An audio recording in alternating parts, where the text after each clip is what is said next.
So I'm Nancy Schick, attorney, mediator, and conflict resolution coach in New York City. My goal is to keep you out of court and build your conflict resolution skills.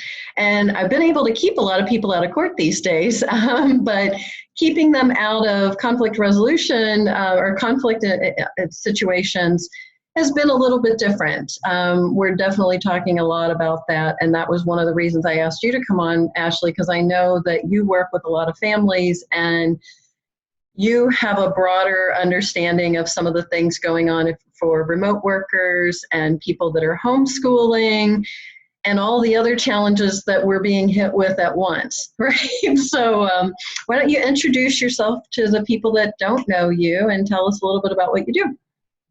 All right, I'm Ashley Logsdon, and I am founder of the company Mama Says Namaste. And I'm a relationships coach. I originally started Mama Says Namaste working with families and really helping families to move from simply communicating to figuring out how to really connect with one another by understanding each other and how they tick.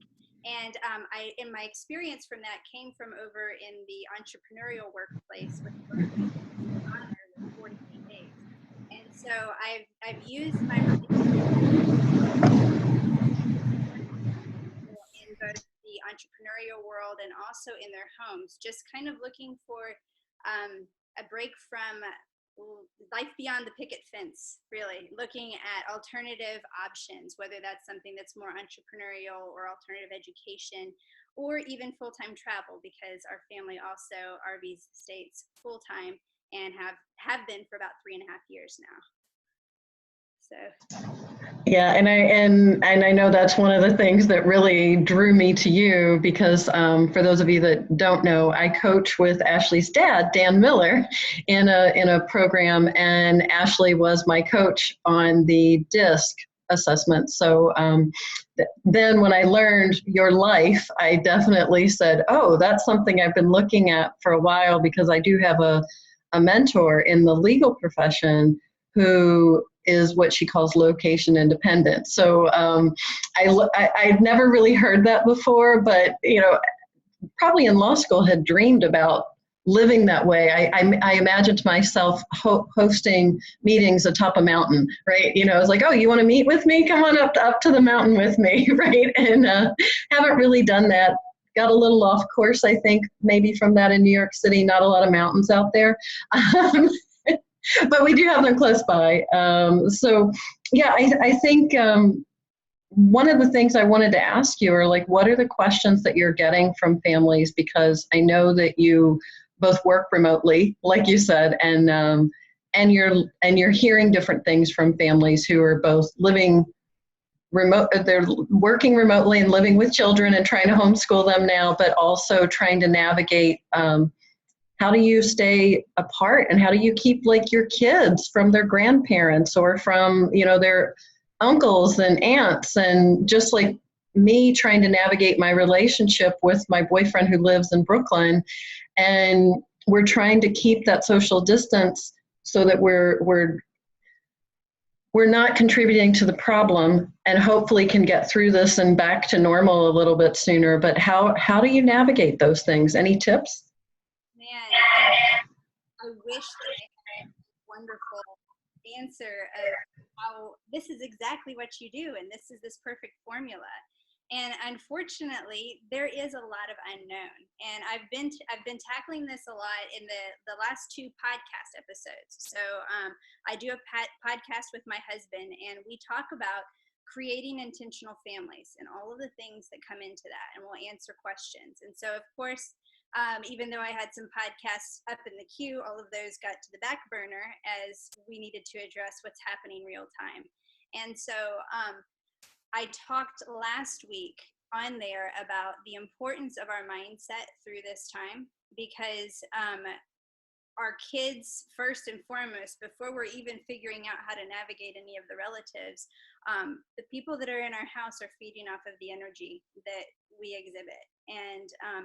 And there is a lot of negativity that's being poured into our worlds right now. And it can get really overwhelming. And even with me, being a coach on mindset, I found myself getting more and more frantic in my approach toward life and everything else as I was living and breathing the news and everything else, and it was affecting our whole family.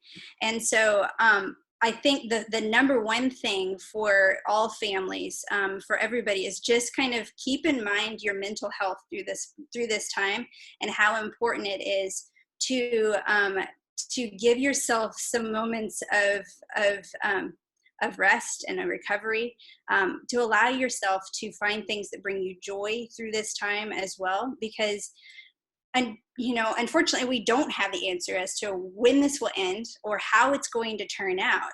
And in all honesty, anytime you enter into a relationship with another person, you are giving up some control, because we cannot control the way another person is going to act. So we have to also put into perspective, there's a lot of unknown, but living this life anywhere outside of solitude is still going to give you those elements of unknown. And so we need to keep our balance through this time, and recognize that, especially now that we have children in our homes 24/7, and the people who maybe we were all doing our separate things and now we are all under one roof, recognize how much that energy can just spiral and go really good or really bad really quickly. And so my first thing for everyone is simply check in with yourself throughout the day. Make sure that you add in some of the positives and don't just get sucked into the negative, as a coping mechanism for you to make sure that you can keep through this and keep persisting on and be a light to others and support others through this too. As far as the distancing thing, it is hard. And this is something where, families are having to make hard decisions, because not everybody in the family may be on the same stage or understanding of what they think is needed right now. And there's so much of the focus of this isn't just about an individual, but this is about humanity as a whole. And for that, this is a time I feel like this is a time where we do really need to check ourselves on, is this really, is it really better for me to go and run to everybody, or is it better to, because of the potential for spread. And so it's a dicey situation, and I know that there are families where feelings are hurt, and and it can get uncomfortable. And I don't have a magic solution that will make everybody happy, because quite honestly, nobody really wanted to be in this situation to begin with. And it's interesting in that you and I've talked about some of this, about navigating it, because I have shared with you about, even down to, I want to spend time with Peter, and we're going, is it okay to ride bikes to see each other? Because the more that we're going back and forth, the more we're exposed, and we're exposing other people. And then my former assistant called me. He left to go back to school and is working at a hospital in Arizona. And he said, that's the other thing, is he cares for his father, and his grandparents came in from out of the country and just happened to be here at this time. And he's trying to tell them that, you're older, and I'm highly exposed right now, because he's doing the x-rays and the chest x-rays in the hospital where he works, because that's his job, and that's exactly who he's exposed to right now. And it's been very difficult for his family members to understand, because they're also a little isolated from the situation. They're already retired, so they don't understand that, this is a whole different world. Their lives look the same, right? And so they're struggling with that. And I think that's something that probably a lot of families are dealing with, but I think you hit on something really key, and it's about first checking in with yourself. And I got to promote my little book here for that, right? It's like, that's what my book is all about. And it's all about, the 7 choices, right, that are on the front of the bookmark, they're all about getting connected with yourself and what's going on in a conflict. And then then we get into to taking action, right? But we can't get into taking any action until we go here and start looking inside. And then also just, the last choice that we make as we're connecting with ourselves is about listening with your heart or just being compassionate. And that's why I call it the third ear, is because just like you have a third eye that can be blind, you have a third ear that can stop listening. Yeah. And I've definitely, especially with some of the population that is struggling with what they think as far as if this virus is a big deal or not. I found there, at least we can have a little bit of a common ground of the fact that we just don't have the space in hospitals. And so I've used that tactic a little bit more. When we feel strongly about something, our emotions are so heightened, and it can definitely create more conflict. And so, so often in conflict, I encourage to seek to understand. But yet in this situation, if we have people who maybe aren't necessarily seeing that the hospitals are going to be maxed out in this, sometimes I found it's been a little bit easier to explain that this, regardless of where you feel with the virus, we're pulling back and we're going to stay separate right now, because right now we just all need to stay healthy because the hospitals are really, really busy right now. And that kind of leaving it in that, because we have to keep that in mind with anything, just like you said, it's not just that we are nervous about the virus, but it's because the hospitals are maxed. So when we're going out and we're riding our bikes and we get into a bike accident and then we're rushing into the hospital, we're still adding to it. So just recognizing that we know there are a lot of people who cannot put pause on their lives. And we know there are a lot of people who this is a really dicey situation. They may not have a home, or they may not have a safe home to go to.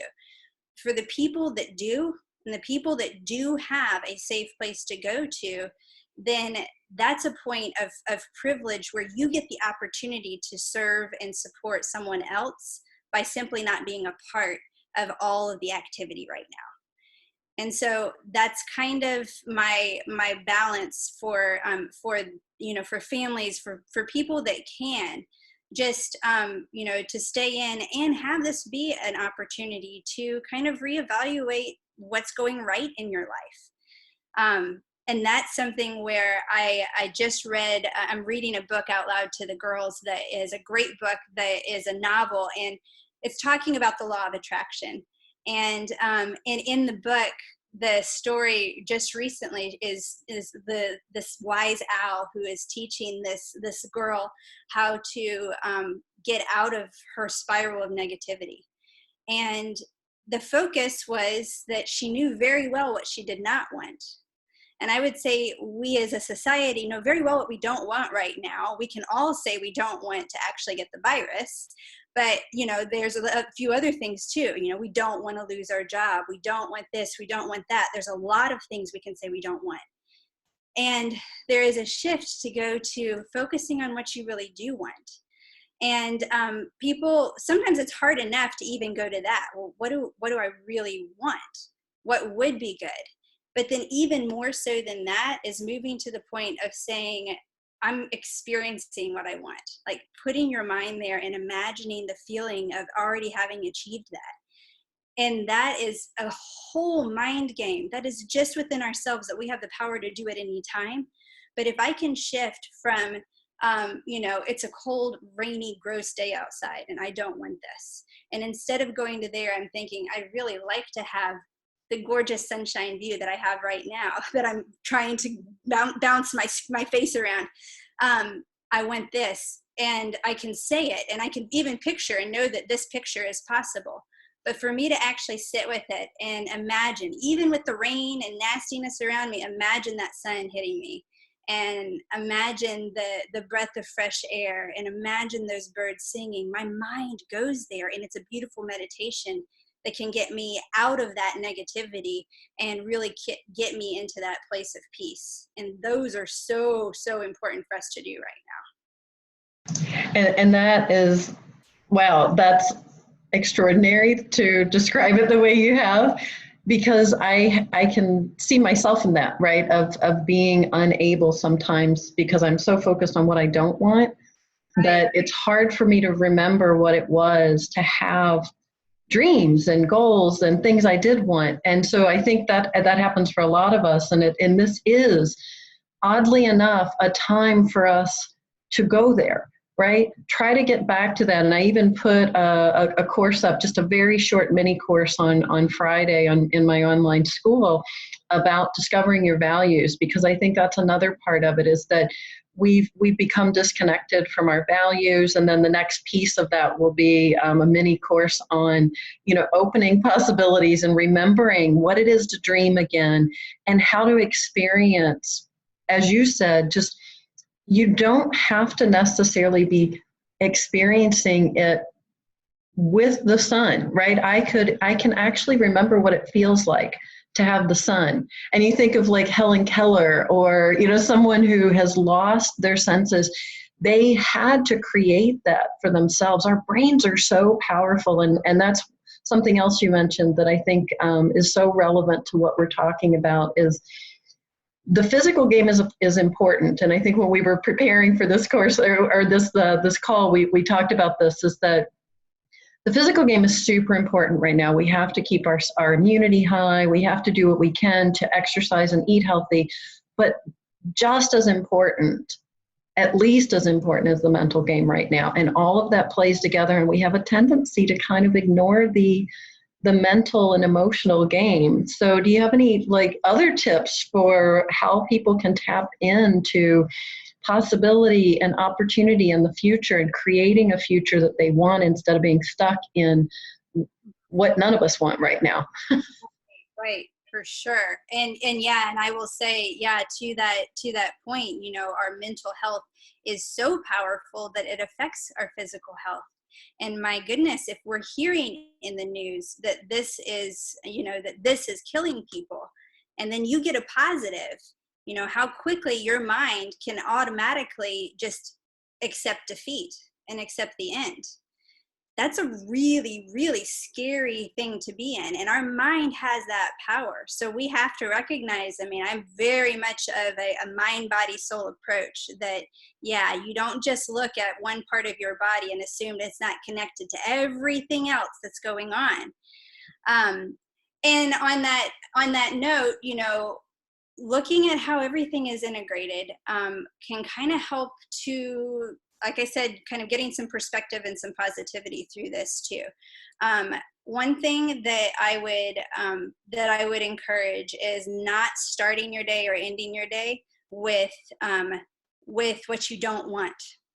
End your day and start your day with what you do want, and it really, really makes a difference. And can set the tone for the rest of the day, and in the evening can set the tone for how your nights are going to be.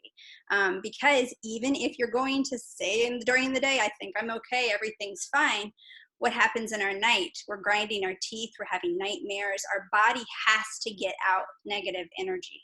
So we need to look for ways to release negative energy and fuel positive energy into our bodies. And so starting out, a big way, and honestly, even the book goes into the biggest way to shift, to get to the point of having more of a positive mindset, goes down to one word, and that is gratitude. And if you can pull back and start to focus on the things that you're grateful for, look for your silver linings, be Pollyanna, find every silver lining you can in the day. You're frustrated because your kids are at each other's throats, and then you stop and you go, man, I was able to have these children. These babies are mine. And that is a gift that not everybody has, or not everybody wants, but you want it, you have it, and it's there. Or it's looking at the house is falling apart. Oh my gosh, well, I'm so glad I have a roof over my head. You can find them in things that are small, and you can find them in I'm going to keep moving as my son keeps going and changing here too. But this is live video. This is what happens, right? It'll be in a minute, but boy, it's pretty powerful right now. But yeah, keeping an, as Zig Ziglar would say, an attitude of gratitude really makes I think is one of our easiest ways to do that. And so I just talked with a client today. Actually, I just sent an email about this, of some exercises to do during this time. And that was, find some guided meditations. If you just type in, Google guided meditations on gratitude, and you will get a ton. I'm not saying do a guided meditation on anxiety, on fear, on anger. I'm saying do them on what you want. And so really focus in on that, and start out your morning with maybe a guided meditation where you don't have to even think about it or force your mind to get there. You're simply opening the door to accept this as the reality you want to have to start your day. I think that can be a really powerful thing. And then, of course, putting up motivational quotes, writing, that having this as make it a practice to every day. I'm going to text or call or email or write a snail mail or something to somebody just to let them know that I'm, what I'm grateful for about them. And it's amazing when those things happen, like how much that shifts, for sure. And it's so funny, right? I know we know each other, and we know a lot about each other at this point, but it is kind of funny how you bring up a lot of the things that that we are doing and maybe don't even remember that the other one's doing. And I have a habit now of, when I lay out my day, I don't allow myself to put more than 10 things on my task list. And one of the things that I do immediately after that is I list 10 things I'm grateful for. And that's part of my course also, is like, do that for 2 weeks and start to then track which things show up regularly on your gratitude list, because that gives you a lot of indication of what you value. And from there, you can build a life that's centered around your values. And then that's a beautiful build on what I was saying too. I love that. And then I think that I do have cards that I had made up that I call worthday cards. Not birthday, worthday. And I send them out and I tell people 3 things that I value about them. And I like to just surprise them with them at different times. I've done that for my chiropractor, I think my eye doctor, right? And of course my family members and my friends. But I'll go to the doctor sometimes and I'll see my card on their wall. They've had it for years. Oh, that's wonderful. And my gosh, I mean, what a great and visual example of the ripple effect and the fact that we make an impact beyond what we realize. And that's what I talked about on the podcast last week when we first were talking about all of this, and talking about the spread of the virus and how that can impact others. And I was talking in that this is a great opportunity to use that as an example to really nail in the idea that everything we do has an impact, and that it has a ripple effect that goes beyond what we know. And so we can again look at that, and what we don't want, we don't want the virus, but maybe we do want something that is contagious, that is gratitude, that keeps going and keeps going beyond. Because doing that, and sticking that up on their office wall, they're seeing that, they're reading that, they're being reminded that what they're doing, people are thankful for. And does that, how does that help to boost morale in that whole office, or affirm somebody who's scared that's coming in there, who isn't quite sure if they're going to like it or not, but they see that kind note on the window or on the wall. So there's so much here where we can take the impact and how big this is everywhere, and take this and use this to fuel more positivity into our lives, and as an example and a reminder to us on how we need to be very intentional about adding more of the good in there. And you just brought something forward for me that I hadn't thought of yet. So this is the other reason I love doing these calls and having these just kind of live Q&As and creating with whoever shows up, answering whatever comes up, right, and just being with people, because I hadn't been thinking about the simplicity of what we all do and how we all contribute until like at the level that we're just getting to. And it just dawned on me that there are a lot of people out there working, supporting me being at home right now. And so next time I go to my little market across across the street, I can take a birthday card to them when I'm paying, and also just, or if I decide to order in, or if any of you are ordering in, right?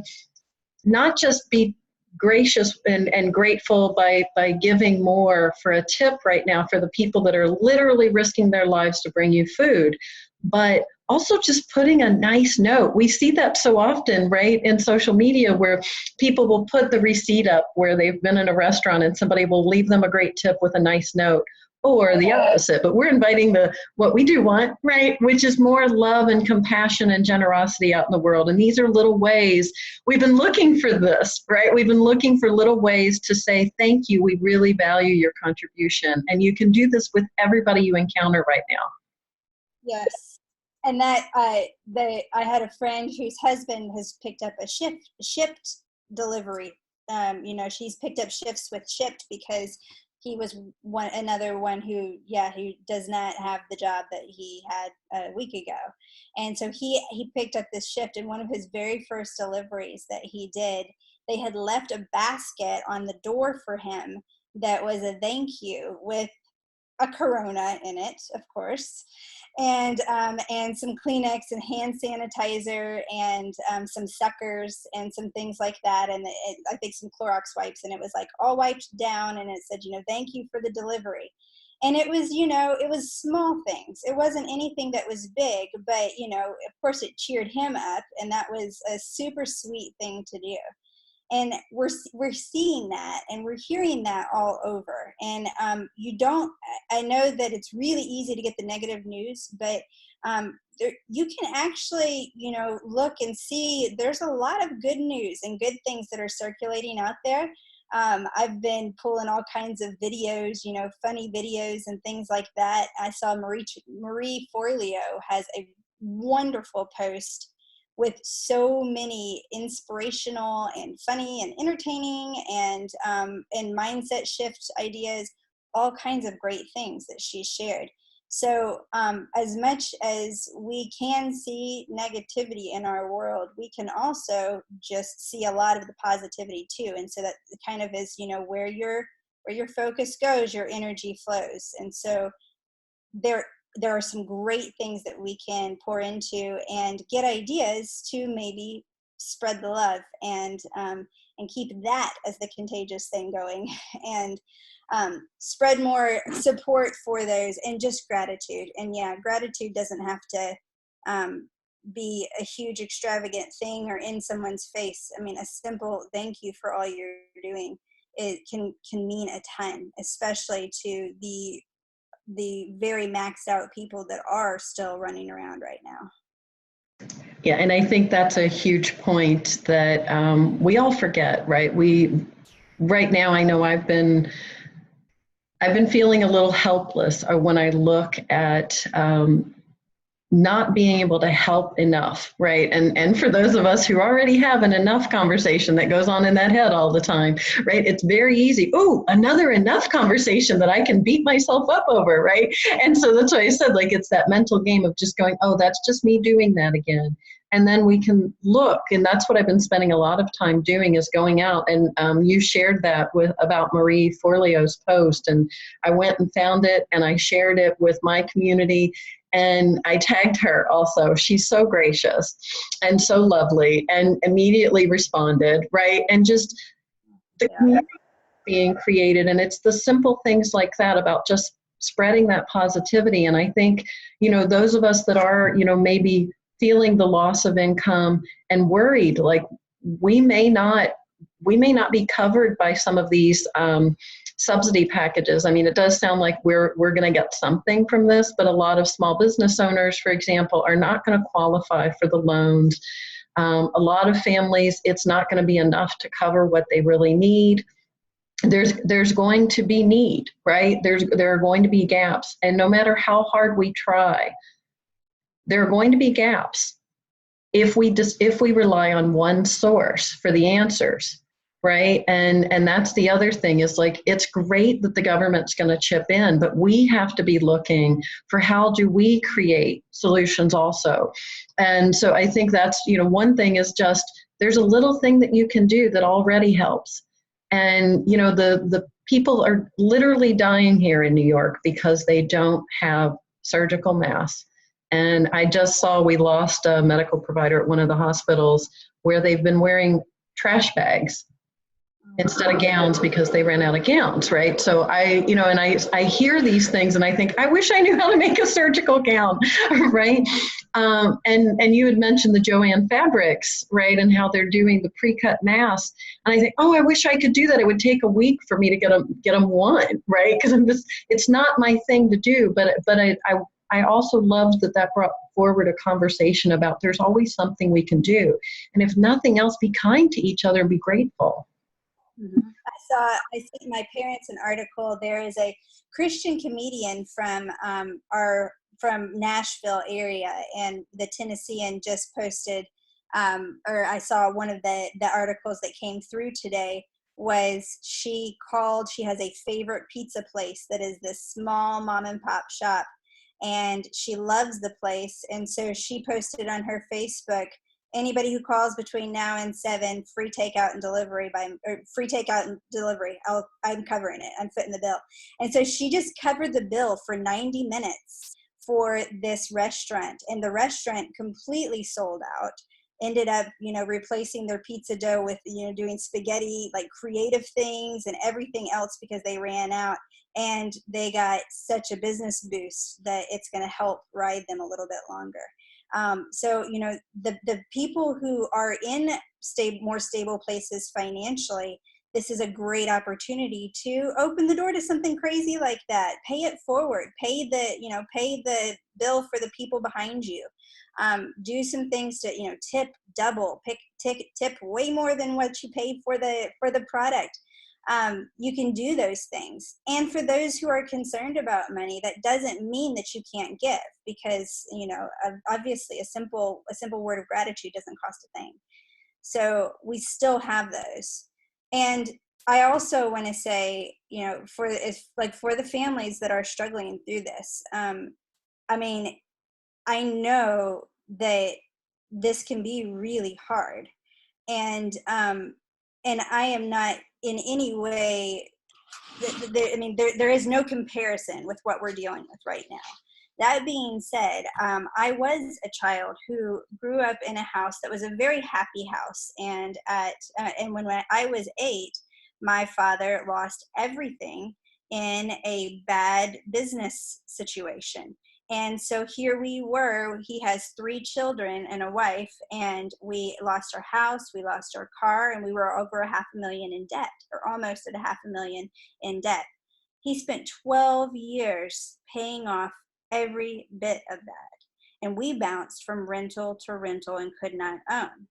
During this time, obviously, I could have very much been covered in fear of we can't afford anything. And we did have to live very frugally. But I have to commend and credit my parents for their attitude through it. They did not act like everything was rainbows and glitter, because it wasn't, because that they were very honest. But as a kid, I never questioned how rich we were. I knew we were rich in the things that mattered. And that was a really, really important thing for, for our whole family sanity, and just even seeing that difference in how I was raised in childhood, where I could have been raised in fear and poverty, because there were times where we really did struggle with finances. But the attitude of, we are rich in what is important, and let's, so we're not going to go do a cruise this year, but, let's road trip to grandparents, and let's stop along the way and stop and see some beautiful sights. We got really, really creative with how we did life, and how little we spent and still covered a lot.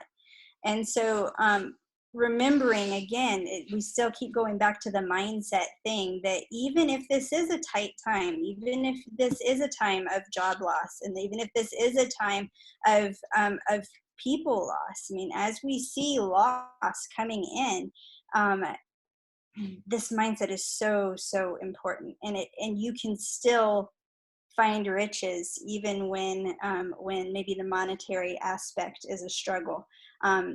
Looking for those silver linings and keeping your mindset strong through this is just so, so important. And I think you and I had a very similar, even though we're years apart, right? I think we had a very similar upbringing, because when my dad left, it was very similar, right? That my mom was living on $80 a week, raising 3 kids in Kentucky. And yeah, she got very creative. You know, she was a Depression era child, so she grew up without much anyway. And she knew how to stretch a dollar like no one I knew. And she was so hyper organized. I try to be her. And I would love to be more like her. And there are times she's gone now, but I sometimes just beg, if you can hear me, help me. Right? What do I do with this? But I do think about that, of like, there is something in what we were raised with, the abundance mindset, not necessarily around things. I grew up with a lot of money issues because we had the conversations like, money doesn't grow on trees. What do you know? We can't afford that, all of that, because we couldn't, right? But I never really knew we were poor, right? Because my mom made us still feel spoiled with love and enough. Mm-hmm. And so, that being said, I get it when people are a little freaked out because they can't find toilet paper. I said, hey, here's a solution. There are tissues still on the shelves. I know how to separate tissues and turn them into toilet paper. They're 2-ply, you separate them, right? It's like, you can be creative.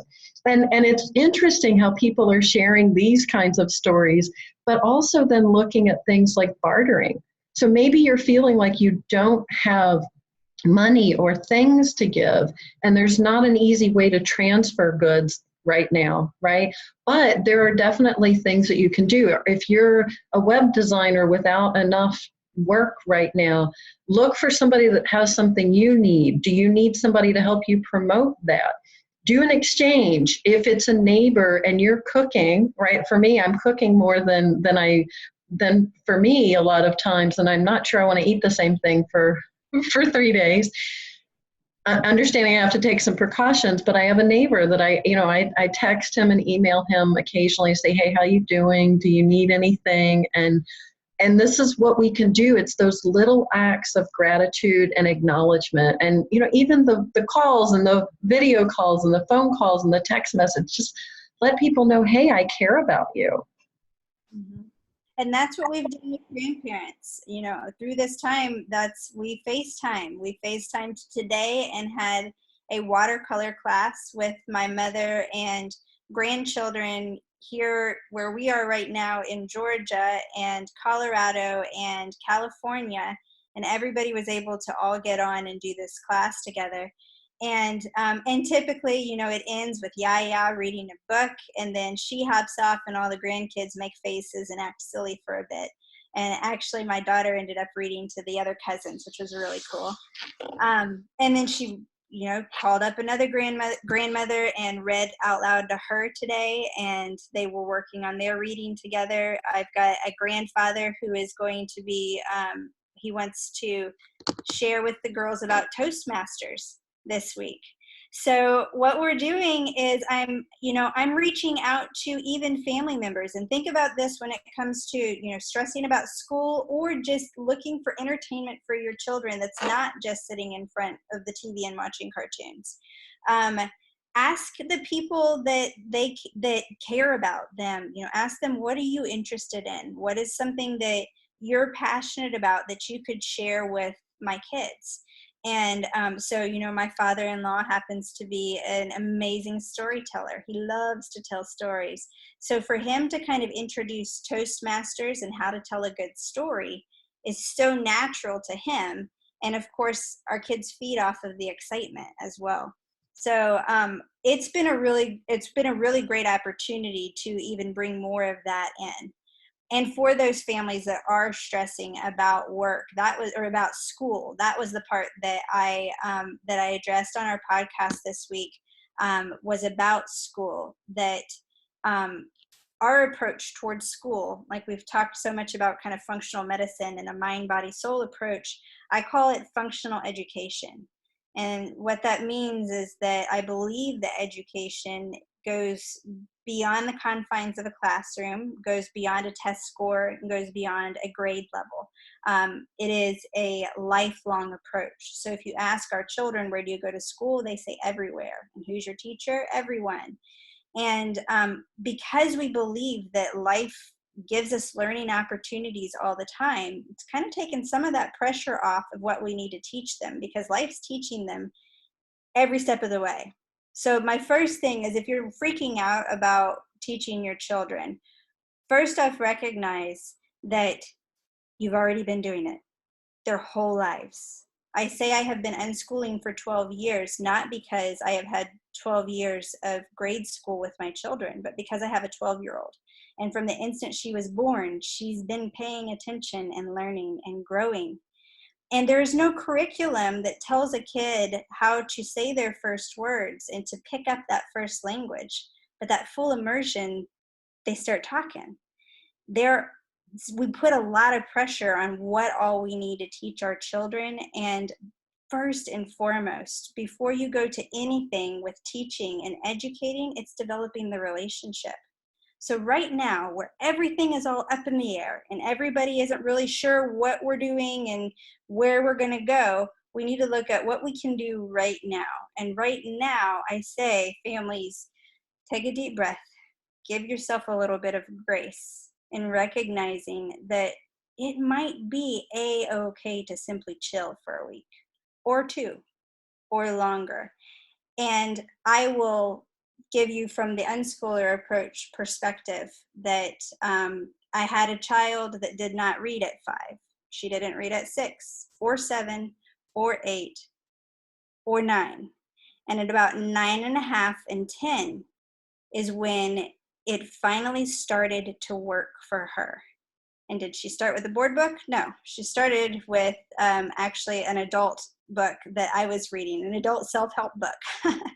And she started with that.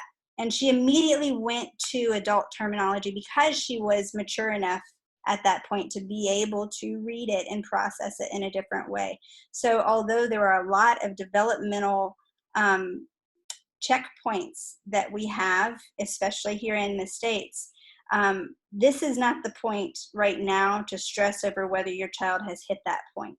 This is a moment to love your child and to give them a safe haven, because recognize that as much unknown as you are, here is a child who doesn't really have any idea on the big picture, but they've all of a sudden lost their parent to distraction and worry and fear.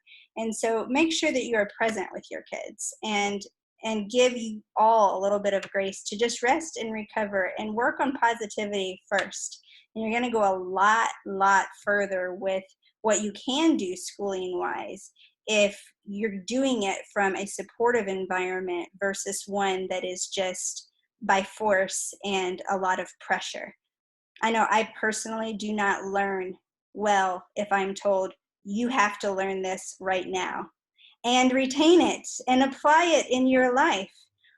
That's a hard way for me to receive it myself, and I can't expect that of my children. But if I earn the right by having a great relationship with them, I follow their natural curiosity and I help them with delight-led learning where I take that curiosity and we push it just a little bit, open another door and have you thought about this? All of a sudden, it's amazing how much that can explode to some really powerful learning, some great education, while having a strong foundation in the relationships that mean way more than that test score. There are just so many pieces of that I could unpack and talk about all night. But I think you hit on some really key issues and points that I just want to kind of bring forward again and just reinforce those. So I think the first thing is, like you said, about being present and working with people wherever they are. And I think that's, when we're talking about the conflicts that people are having, being home with their loved ones, right? It's like we're at home with our loved ones, a lot of us, in ways we're not used to. And I think we're a little confronted at times about the things we didn't know about, our spouse at work or our kids at school, and how there are elements of them that it's a little frightening to discover things about them. And you think it means that you don't know them and that maybe you're a bad spouse or parent or even child, right? And it doesn't mean any of that. It just means we're never going to understand fully the experience of the other person, but there's an opportunity. And just like you've done with the unschooling approach, there's an opportunity to create every moment, every single moment. And it is about doing that, about just looking at where is the opportunity, where is the lesson, even when there doesn't seem to be one. That's why we do these kinds of Q&As like this that are just live and unscripted. We didn't plan this. We had some points that we thought we might cover, but it was really about what can we create in a moment that might be of value to you. And that's what we want all of you to get, is that you can do this with everybody in your life, and it will improve your relationships and your experience of even being locked in during the coronavirus. Yeah. Yeah. If you're not sure how to start by asking questions. That's it. When was the last time you sat down and interviewed your child and asked them, beyond what's your favorite color? What are you curious about? We do this with our kids often instead of a vision board, and most people are familiar with vision boards and putting up those big ideas and dreams, but we do curiosity boards where we say, what are you just really curious about right now? What could you do? And it has taken us down some very interesting avenues and things that I completely was unexpected. I have a 7-year-old obsessed with learning cursive. I sure did not put that in her head at all. I don't even, it's rare that I'm not typing on a computer anyway, but she loves cursive and wants to learn about it. And boy, she had she actually had both grandmas just jump on that, and they were thrilled to help her and work with her on that. So, yeah. And that's awesome. And if I remember correctly, didn't you have a snake in the house at one point? We have 2 now. We have 2, and that's a great example of where we have done something that is a unit study. And so what this is with us doing unschooling, we're the complete extreme of those of you who are coming out of public school, who are overloaded with workload of what things you might need to be required to do. The unschooling that we do has no curriculum, and there are no grades, and there are no testing. So how do we do school? We follow our children's interests. So we have a daughter who has gone down she's just always been an animal lover. So she's gone through amphibians, she went to lizards, she ended up landing on snakes. And next thing I know, whenever she's been curious about something, I know her personality. And I said, okay, write about it, learn some more about it. Next thing, I turn around and she has written over 5,000 words on ball pythons. I mean, she's written a whole essay. And not only that, she has been watching YouTube channels from her mentor, who is, if you have any kids that love reptiles, you need to watch Clint's Reptiles. It's fabulous. And it's great for the whole family, but he is so authentically in love with what he does and working with animals that it's contagious. And it is a hoot to watch his videos and see how excited he is. And he's passed that on to my daughter. And so now she writes this essay that was so informative and funny that here I am saying, we will never have a snake in our home. I said, okay, well, let's talk. We'll think about this. And we started the process. And through this process, she has researched every kind of snake. She's opted for getting one that's native to the area in case it were ever to get out, it would not be an invasive species. She's price checked. She's looked at every single thing that is required, what the maintenance is going to be on them. So she's been doing math to figure out how much everything costs and what all she would need for maintenance. She would have to call the animal places to ask about what they had in stock and what their pricing was. So she was learning people skills and talking on the phone with adults and researching that. She got all of these elements in with it. And then of course we got the snakes, and well, we got a snake, and then we found one that was hurt in the woods. And now we have a wild and we have a captive bred one.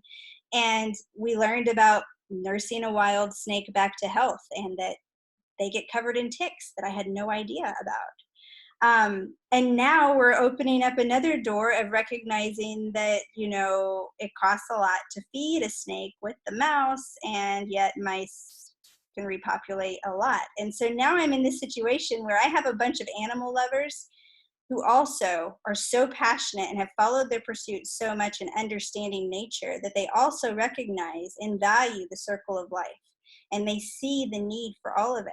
So the next step is getting breeder mice to then watch that process, feed our snakes, keep a mouse alive, and keep an inside circle and watching that whole thing.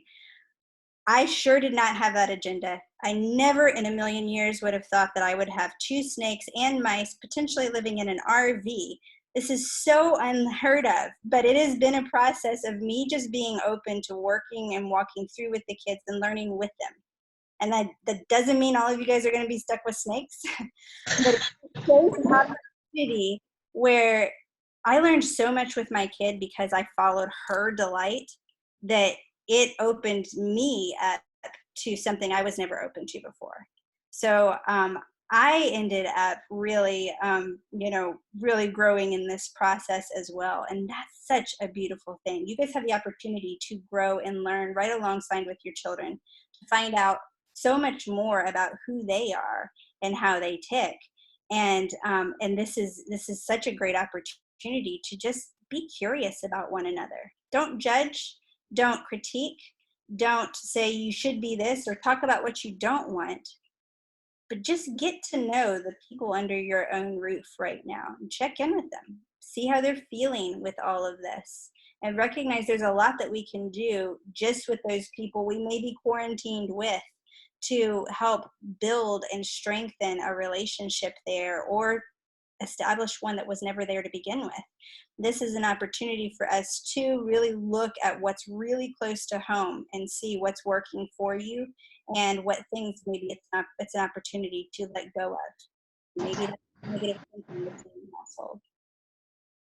Yeah, and I'm sorry for those of you if you're noticing the issue with the sound. I've been muting myself because we're having a little, when we're toggling back and forth. For some reason we're not able to sync up when one is trying to talk and the other one is right. So I've been muting myself, and that's why you're sometimes getting a little reverberation or something going on. But it's also the curiosity is just so big, and that's the other thing I loved when you were describing it with the kids, and then bringing it exactly where I was thinking with it too, is that you can do this with anyone in your life, and it's that spirit of wonder again, right? Like, yeah, this sounds really scary, and it is pretty scary especially for the people that are in the high risk category for the virus.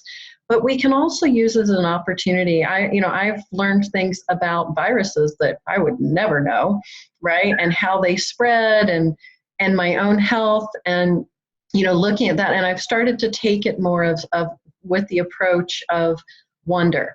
And then looking at, my relationships. And I did a program where we did a lot of that, right? We asked those questions. We did interviews with our family members and asked things like, not only what are you interested in, what are your biggest concerns, which is one of the things we'd love for you guys to tell us in the comments and ask your questions. And I will be coming back and answering. If you're seeing this on the recording, we'll give you resources if you need them. And if I don't have them, I will go hunt them down until we find something for you. We're going to keep looking because that's what I do. I resolve conflict. But I remember that with even Peter, my partner, when we first met,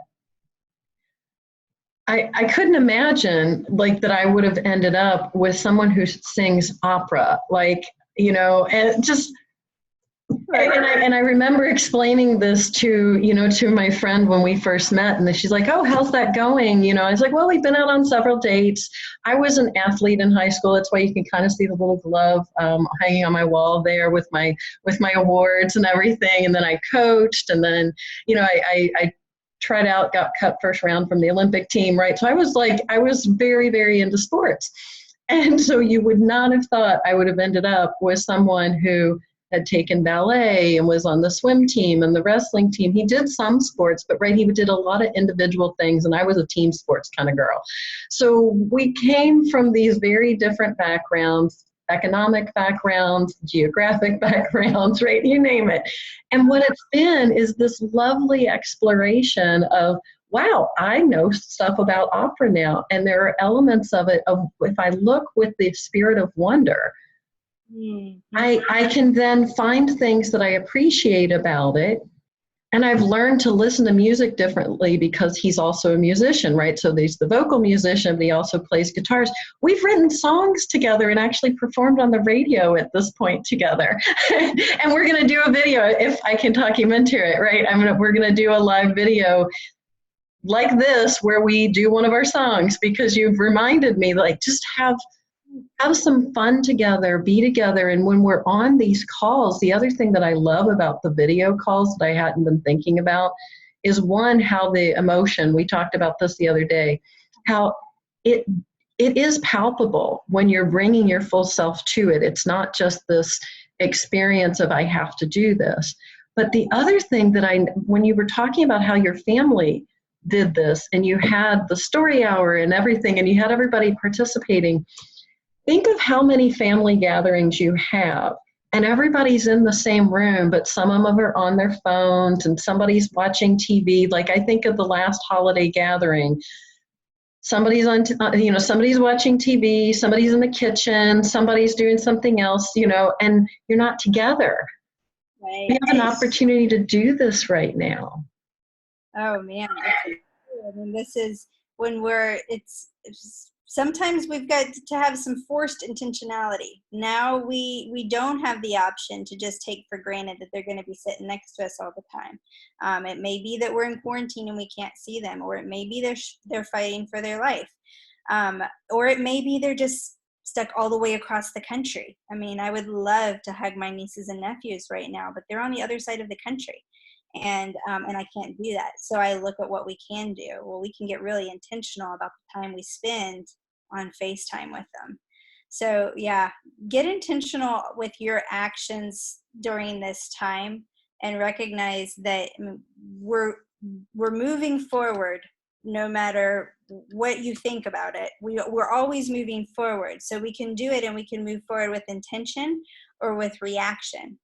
And so this is your opportunity to be proactive on your day and to think about, how do I want to start my day? How do I want to end my day?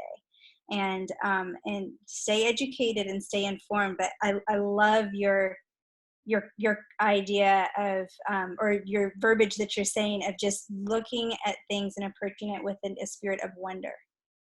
And if we could do that, if we could just approach everything with wonder over fear to start with, and we just simply wonder at it, then we can kind of determine from there, it goes back to that THINK acronym that I know, Nancy, you and I both have talked about this week. And it's a very simple acronym, and this works when I'm talking about with my kids and, fighting with siblings, or whether this is in the workplace, or whether this is determining what news I'm going to pay attention to right now. And the THINK acronym is it true? Is it helpful? Is it inspiring? Is it necessary? And is it kind? And that has definitely been something I know you and I both have kind of gone back to several times this week, where it has helped to just kind of check what we're focusing on, and is it necessary right now? Is it helping things right now? And keeping our focus positive as much as possible. And that's such a lovely note to end on. So thank you so much for being with me, Ashley. And for any of you watching this, if you are struggling, anything we can do to help you get that mindset so that you're creating something from this. You're not stuck. I know physically you might be, but there are lots of opportunities, and we will work with you if you're just mentally stuck and you need some breakthroughs in your creativity so you can come up with some actions. We're happy to share. So put them in the comments, put your questions, your concerns, your fears. If you have resources you want to share them. And if you need something, let us know. Thank you very much. Bye. Bye.